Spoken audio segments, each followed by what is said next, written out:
প্রাকৃতিক খাদ্য শৃঙ্খল ফড়িংয়ের বেঁচে থাকা মানেই মশার বংশবৃদ্ধি রোধ, কারণ এরা মশার লার্ভা ও পূর্ণবয়স্ক মশা উভয়কেই খাদ্য হিসেবে গ্রহণ করে।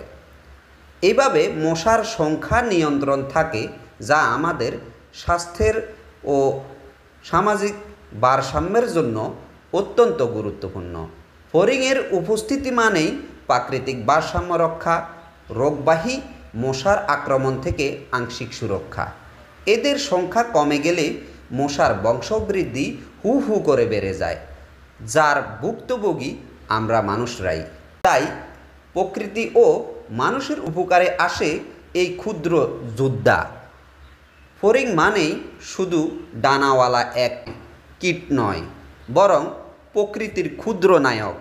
এদের হত্যা নয়, রক্ষা করতে হবে, কারণ প্রকৃতি বাঁচলে আমরাও বাঁচি। ভিডিওটি ভালো লাগলে লাইক দিন, শেয়ার করুন আর ফলো বা সাবস্ক্রাইব দিতে ভুলবেন না।